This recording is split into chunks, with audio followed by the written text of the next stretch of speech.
Welcome to the Upshift podcast, where changemakers meet and commune and find out how each other is doing their part in changing the world.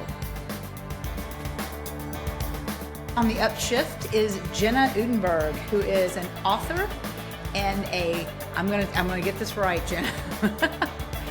She helps people that are impaired, physically impaired and challenged, get accessibility, and also to help us as the people who aren't possibly physically impaired to understand and to have compassion and to embrace these as our community, and to dissuade any us and them, that we're all us.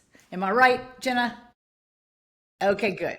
All right. Yes. So she told me about a couple of things that you belong to that I'm going to have her tell you. So welcome, Jenna, and give me the rest of your title. Sounds good. Thanks for having me, Angel. Yes, so I'm a 2020 Bush Fellow, and I'm also a 2025 Shannon Leadership Institute cohort member. So really diving into personal leadership, developing my skills so I can be a better tool in the tool chest for others. And I would say a lot of the things that I and my nonprofit do focus on mobility disabilities or physical disabilities. And we really focus on the fact that disability is not a bad word. So we don't like infantizing words. We don't like words that disability is just a disability. It just is. It's a natural part of life. So we don't do the handy capable things. We don't do, all these other things that people want to make themselves feel better with. And again, I say that for me. I know there are other people in disability community and culture that like those words. And if that's, their thing, go for it. But for me and my president of our nonprofit, we just want it to be what it is. And disability is not a bad word. So that's where we stand, and that's what we try to promote. And it's about the environment around us makes us more disabled. It's not us and our medical conditions or our physical conditions that make us disabled, but the environments in which we find ourselves. So it's a lot of flipping scripts, because we've been told for decades and since the beginning of time of whether we fit or don't fit based on how things are designed or how we're treated. So that's what we're coming up against and trying to work with people, hence the with you and above and beyond with you. So yeah, I'm excited So for our listening to conversation you today. describe all that, I was going into my own vocabulary, and I was thinking, I'm disabled. I can't do a triple flip off a cliff. I am unable to do that. So it's like, this whole disability and the level of it, I'm sure there's levels of just a little bit disabled, maybe can't walk up a stairs or something like that. I just feel like if you look at that word with a real vanilla outlook, I mean, I have friends that have had back surgeries and they've become unable to walk long distances. So it is to use the word vanilla, it is a compassionate way of saying we're all not perfect. We're all not uber able to do, even, Right. Even star athletes that can run really fast. They can't run really long. So it's like what you're able and what you're not able to do is really, it's not, it doesn't need to be a label. Don't label the ableness. Just see the people as who they are, what they can and can't do. And I know that I'm preaching I'm already on your soapbox, but what you do is you make the environment more accessible for the diverse abilities of everyone. Is that right? Can I put it there? I'm trying to make it real, like, hey, we all have this. Does that sound right? Yeah, and yet I don't want to whitewash it either, because disability culture and disability community, we are a different niche, so I don't want to not acknowledge that culture and community exist. But I would say that we are always open to new people joining us every day, because we're all one illness, diagnosis, or accident away from all being entering into disability community. And a lot of people in our culture will also say if you're quote unquote lucky to live long enough, you're going to enter our community and culture. And so there's lots of different sayings and ways of entering in. And so I think it's just kind of like you said earlier of just acknowledge that we're all humans and we're all in the same playing field. And it doesn't matter if I wheel into a space because I'm a manual wheelchair user, or you walk into a space and you and I both use glasses. And you know what I mean? Like, I think we sometimes make things bigger than they need to be. And yet I also want to say I'm a proud disabled woman. And so therefore my wheels mean something to me. So I also don't want that to just be like, oh, it's just a thing, right? So it is a thing, but it's not a thing. And I know that gets to be a complex conversation. And some people don't want you to acknowledge their disability and other people do. And so it's really just getting to know the person, right? And especially if some of the disabled people are multiply marginalized, meaning that they represent many different minority groups in their one being of life, in their one lived experience. But again, it's just getting to know each other and being honest and authentic and not coming in with our unconscious biases and making assumptions, but asking curious questions and being real and understanding like, hey, I'm insecure about this. Well, if you're insecure talking to somebody who's disabled, you need to find somebody like me who's been in a chair for 38 years that I've pretty much heard everything horrible and not okay said to me. So like, let's meet and have coffee and like get over your insecurities of having those conversations, or what words to use or what words not to use, or what questions to ask and what questions not to ask. And disability is a continuum, right? So depending on, you know, how long somebody's been disabled will determine how, sometimes will determine how long or how comfortable, I should say, they feel talking about it. And others are like, this isn't your information. I don't come up to you, Angel, and go, so tell me your medical history. What's your medical file number? What's your diagnosis? How many children have you had? Were they C-section? Were they, you know what I mean? Like, there are some things that people just think they have entitlement to about our stories that it's like, okay, well, let me flip that on you and put the mirror up to you. Do you want me to ask you if you've had a vasectomy? You, right? you are but, so, you know. I love this. I love this because you're so confident in your vocabulary, your ability, and I'm like one of these people. I'm curious. I'm super curious. I don't have a close friend in a wheelchair or was born with a disability. I have people that have through accidents or age, like you said. But I just want to be one of these people that are curious. Jenna, is that okay? Okay, Right. because that's why I'm glad I said what I did and that you set me straight. Well, because it's respectful. It's respectful. Don't just, try to accept us and just lop us into the big, sea of things. We are special. We're special in a good way. And I love that. I mean, and I love you setting me straight so much. And I love the curious part because I want my audience to be curious. Also, because I know in my own city, it's been a big push for the city and all of our accessibility to the trails, to all the places that you can get into and out of, then enjoy, that they are accessible to people with wheelchairs. And so I know that's one of your is accessibility, but let me go back a step. How did you get into this? I mean, I get that you're a part of that community, but how did you take on the leadership role? How did you say, this is what I'm going to do? How did you get there? So Reader Digest version. Age 7, I was diagnosed with juvenile arthritis or juvenile rheumatoid arthritis back in the late 80s. So at a very early age, I had to learn how to self-advocate. I mean, trying to navigate this world of very high-tech, long vocabulary words, deal with pain.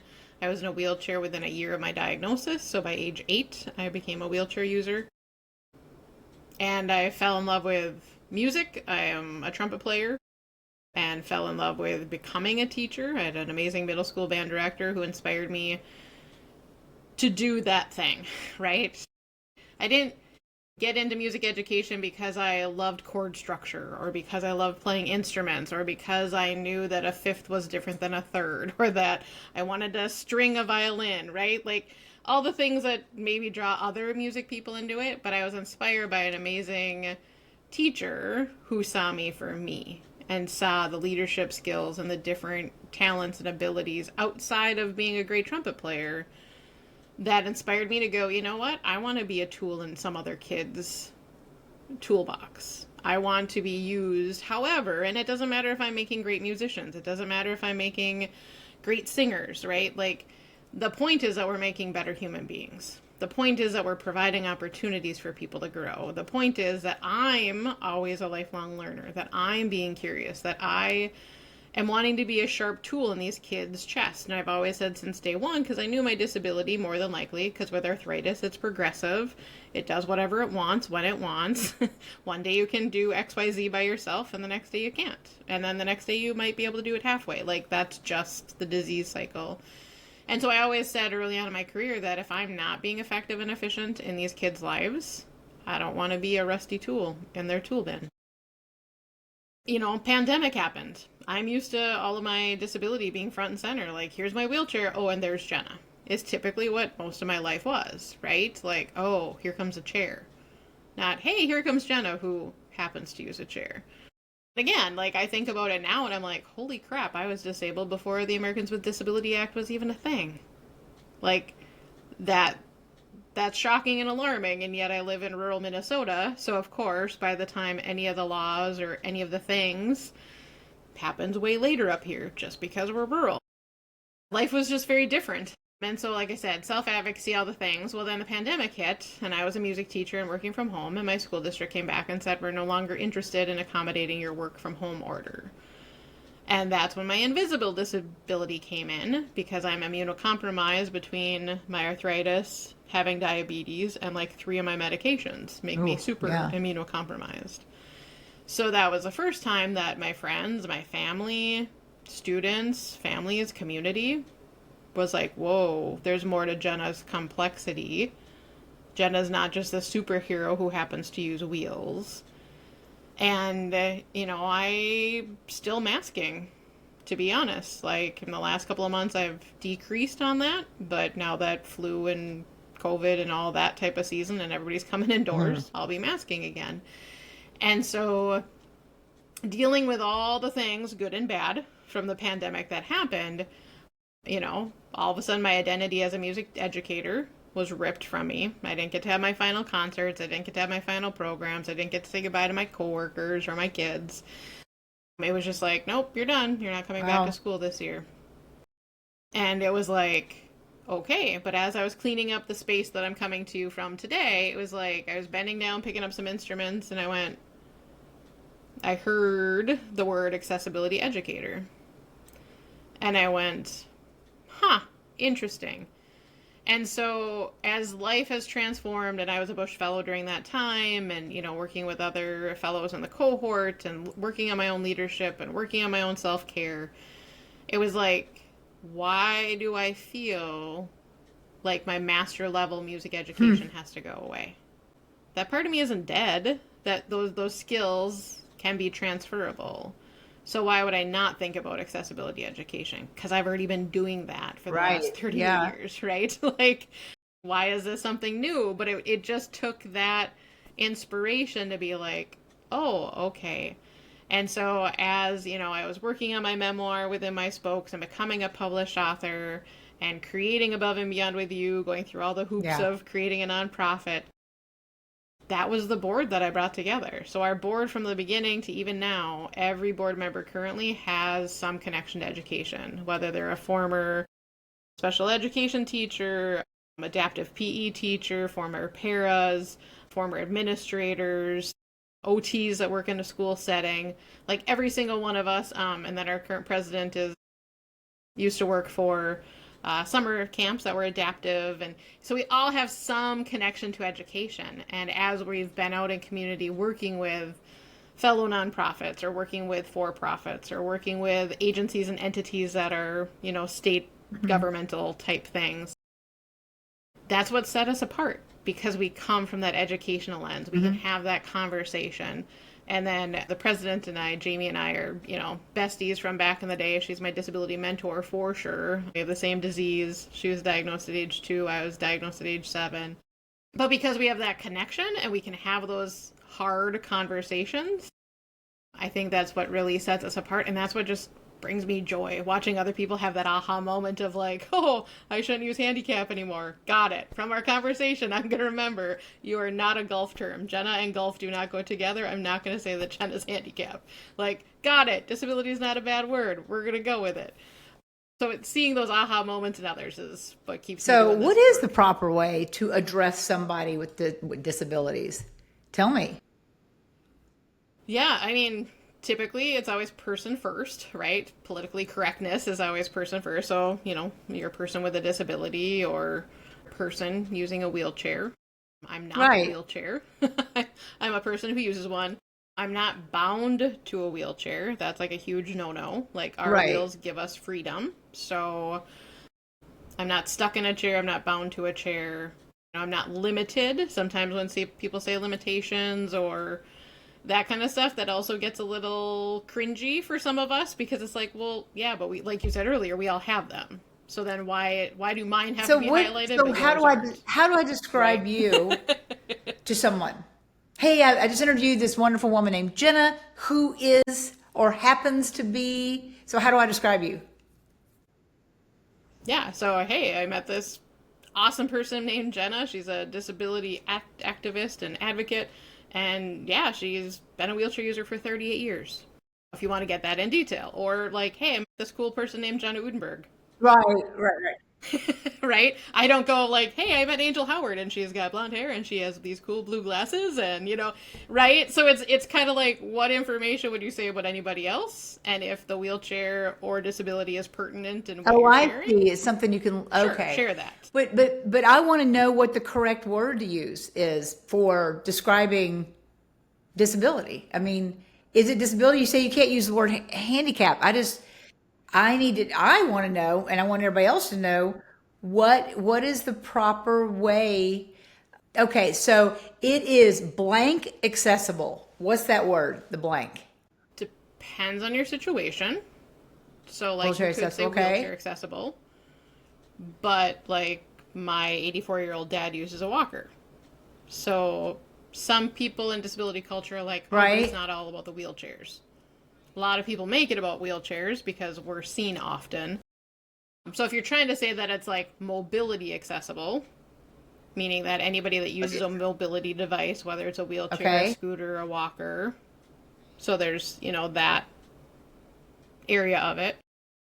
Otherwise, just saying it's accessible, but like we're finding that that's really watered down now because a lot of people will be like, in my hat, I'm thinking, oh, it's accessible for people who are blind, people who are hard of hearing, wheelchair, like all of the different folks in disability culture. I'm like, awesome, it's sensory friendly because you said it's accessible. But then you get to something and it's like, oh, it's accessible because it has 4 different bus lines and mobility transit. And that's their definition of accessible. Or it's accessible because moms or dads that are pushing their kids in strollers.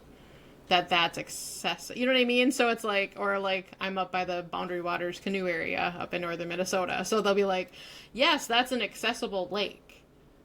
And they just mean like you can drive to it to put your canoe in or whatever. So it's a very interesting word. And I know it's kind of being vague, but a lot of times you need to ask the person who you're talking about. Because some people don't like the word disability. Some people like the word handicap. Some other people are like, my name's Angel, and use my name. Because, it's different for every person. Okay. What it boils Moving down on. to. The above and beyond with you. Give me its mission statement. To increase accessible and inclusive spaces and places. So give me like your operations. Like how do you do that? Yeah, so we actually just went through strategic planning. So we're changing some of our wheels on the bus and changing out some of the windshields and all the things. But primarily how we do this is through consulting, through training, through having conversations and being in spaces with people. We do it through promoting my book, through being out here on podcasts and doing promotional work in that sense. And then I and a lot of the board members just serve on a lot of local and regional committees because, a huge quote in our community is nothing for us without us.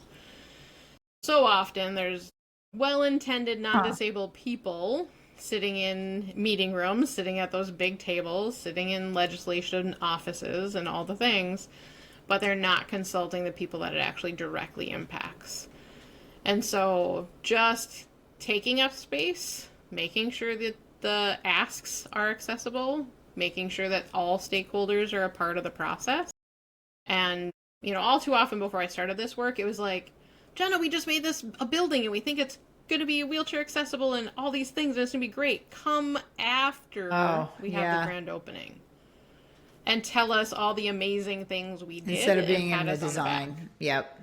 Right. From the very get-go, from the very initial conversations that you have, because accessibility and universal design should be a part of every part of the process.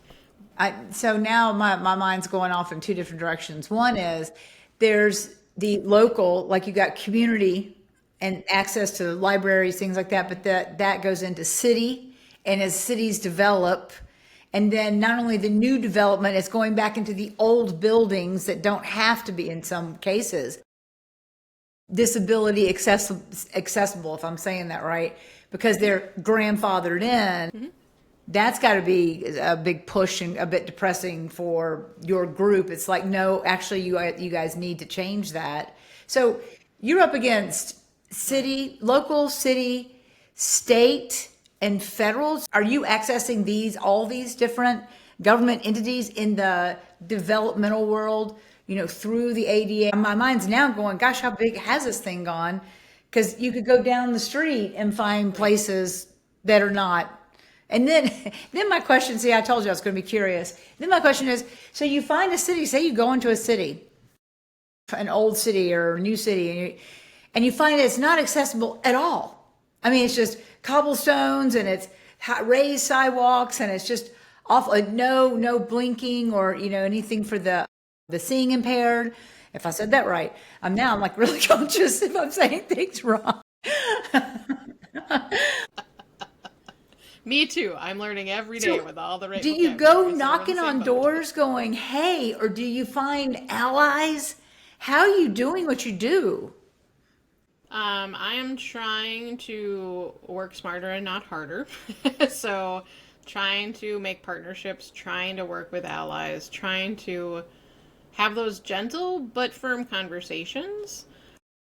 But I've always been taught that you get more with honey than vinegar, right?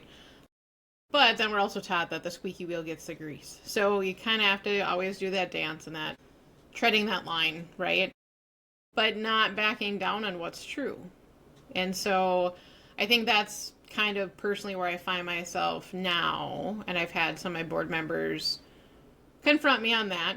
Like there's newer disabled folks, especially from the baby boomer generation that have, been in my culture and community for a hot minute, and they're just mad as heck and they're not going to take it anymore. And it's like, awesome, use your leverage to make things better for all of us, and yet please take a moment and get to know the fact that this community and culture has been here a very long time, and we all need to be together and we all need to be working in the same way. And so yes, in some ways I get apathetic because I've been doing this for 38 years. I've dealt with things that aren't accessible for most of my life. I've dealt with the good old boys network of, oh, well, you're not my child, so I don't need to make it accessible because I really don't care if you can come to my kid's pool party or not. So, and then also, like I was glad to use the air quotes for grandfathered in because it's not true. There are so many things we believe about the Americans with Disability Act that just truly aren't true. But not all of us are lawyers. Not all of us can dig deep and know all the things about code, and that's exactly where Above and Beyond comes from in our nonprofit, is because so many people believe like you only live up to code. And that is not true. You can go above and beyond. Code is just the floor. It's not the ceiling of what we need to do to make things accessible. And the biggest thing is conversing with those that are using your services. You know, if you're a restaurant and you see that you got 8 older people that always come in for coffee, well, go and curious ask questions. Hey, just wondering, we're hoping our bathrooms are always accessible for you. If not, please let us know. Hey, I noticed you struggle getting in our front door with your walker. Can you give me some ideas that would help you with that? I have a good friend in town that taught me about accessible food. I'm like, what the heck is accessible food? And she's like, well, for my son, like, we need this, you know, these types of foods. We need a visual memory, or a visual menu, because my kid doesn't read. But my kid can point to a visual menu and say he wants a cheeseburger and chicken strips. Same Yeah. thing for being age friendly, right? As different words and different, you know, mental processes change as we age. Yeah, if everybody had visual menus, people can point, people can show you what they want or don't want versus everything being in text. So there's a lot of things by making it more friendly, more accessible, more open, more inclusive to one part of our society. You're making it better for other parts of society that you won't even recognize. You know, like we always use the adage of like, how many times have you guys used a power door? How many times have you used a door that, you know, just slides open at a grocery store or a retail place? Did you use an electric toothbrush this morning? Well, if you did, they all come back to making accommodations for disability culture and community. Wow. It sounds like you're trying to bring awareness and sensitivity to, because when you ask a restaurant owner that's pulling their hair out because the employees aren't doing what they're supposed to be doing, to go up to their favorite customers. I used to own a restaurant. I think talking to your customers, we had a great repeat business, and that was mostly what we had. That was fantastic. If we had new business, they had to wait outside the door because people, they just loved being there. But you talking to them and asking, how are things, you know, but I hadn't thought about adding to the food. How's the accessibility? How's our bathroom? You know, that kind of stuff that's interesting. But you're asking people to broaden their awareness. That's what it is. It's hard enough to get people to be aware, I think, but to broaden their awareness. And so that's where that educator comes in with you. Wow. So I'm going to switch gears just for a half a second here and come from the world of the somatic movement therapist in me. In your community, most of these things are seemingly physical disabilities. Again, I'm scared of saying the wrong thing. You're good. So what is it like? I mean, do you find that people with disabilities are more in their body because they have to be really aware of where the parts that say are working or are not, or to stave off a bigger accident or another accident, knowing how their body is? Are they hypersensitive a little bit more, like in their bodies? They feel things a little more because they can't be distracted by just what's going on in their head. It's a strange question, but take a stab at it. Right. I think I'm getting it. I would say yes. For me, being since age 7 and seeing a physical therapist 3 days a week, and every single time you see someone, they're like, so, rate your pain for me. So, rate your inflammation level for me. So, is it a dull? Is it an achy? Like, so in some ways, for me, in my experience, yes, I'm more in tune with my body. Yes, it takes me a lot longer to sometimes build those relationships with those providers, just because they're like, but my book says. And I'm like, I don't care what your book says, because A plus B does not equal C in my vessel. My vessel is like R times the square root of S to T cubed, and that's what my body's going to do, right? I will also say on the flip side, because I'm somebody who's had chronic pain for over 3 decades, almost 4 decades, it's really easy for my brain to ignore something. So sometimes it takes more work for my brain to go, how do I move that big toe again? Like, yes, I have full function. I've used my big toe a million times today, but because I'm a wheelie and not a walking person, I might use my big toe differently. So then it's like, oh, now I have to like connect all those neural pathways to go, yeah, big toe's fine. Right. Big toe to 0, right? So it just depends on what I'm doing. But I will say it's interesting because now that I've been healing from a surgery and having so many other people in my apartment, moving things and helping and doing all the things, I'm like, I have to remind them every time. I'm like, I wheel around here kind of like a blind person. Like, so if the bathroom door for me is like always wide open, when you're done using the bathroom, you have to put the door back Right? how I always have it. Because I wheel around backwards a lot. Because it's easier for me to use my big quads than my hamstrings. And I don't use my hands a lot because I have arthritic hands. So I don't wheel forward a lot. I'm always going backwards. And so there's different parts that I think some of us, because I don't identify as blind, but there's one instance where I'm maneuvering around a space much like my siblings in disability who are blind or low vision would operate or maneuver in a space. And so it's just interesting that there is so much crossover.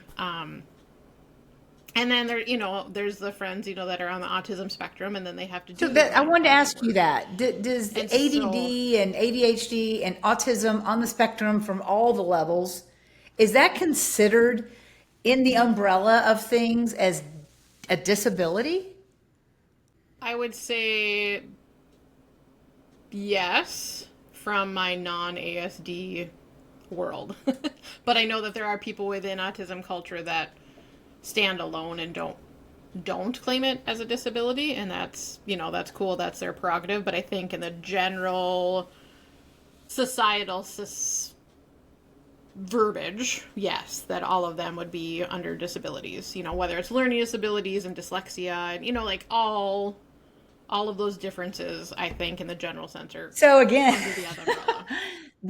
I've interviewed people that work with just autistic adults, are on the spectrum, ADHD, ADD, from here to here, from the very low to the very, very autistic, non-functioning maybe. And, there's people also that I've interviewed that work with managers that have an entire slew of on the spectrum employees because of the business that they're in. They actually need the way they think. They need their hyper focus. They need their multitasking. They need all these things, and they have to learn how to accommodate for the other stuff that drives them nuts, right? And I find it fascinating because for me, it's like we're all a little bit different, just all a little bit different, Right. And personally, this is just me, and I've had people push back in my face on this. I don't like labeling. Because I don't like it, because as soon as you label somebody, then these bullet points show up in their mind. Oh, and that means da da da da da da da, and it might not. Because even talking to you, you're giving me like every single disability, whatever it is, it's this, and then it could be that, and then they don't want to be called that. So it's very open to really interpretation, but it's not open to the able to interpret, because they're not in that body. I think that's the main takeaway here, Right. is the compassion and the respect, and to try to be aware and understand what life is like for them. And if you don't know and you have to be in relationship with somebody, then you go into the curious mode and you start to ask, hey, I might say something wrong, so let me say it all so I can get it out, so I can get really clear. And ask you what life is like for you, and what I need to keep an eye out for to make your life around me comfortable. Right.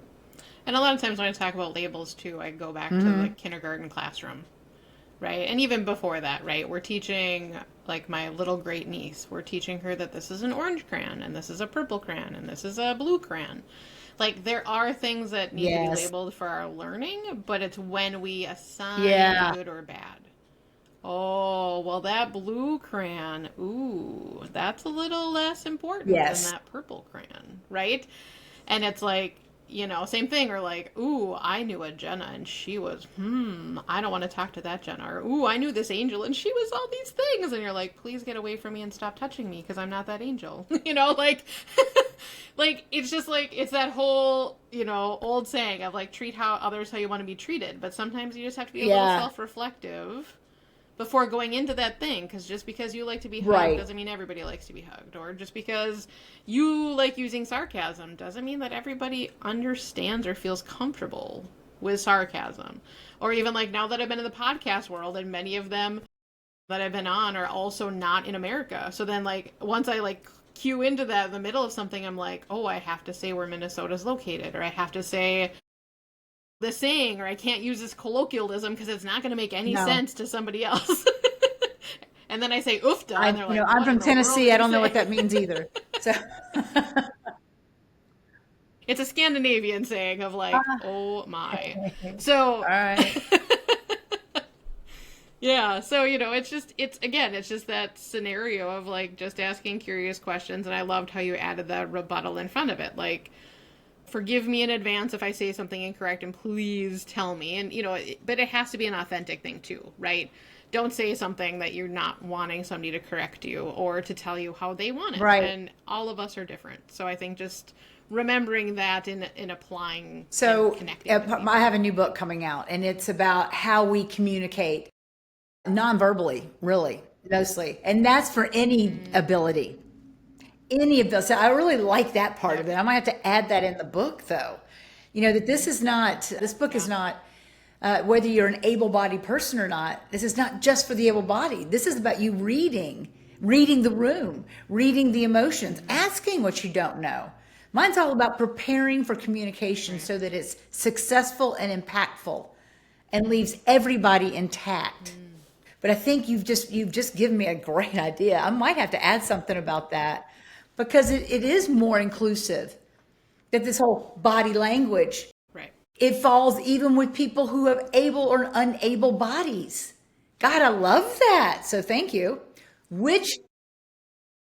Well, and in that topic, I would throw that out there, which might throw you off. But I went through a stage in my career where it was like my principal's like, you seem really unengaged right now. I was like, tell me more.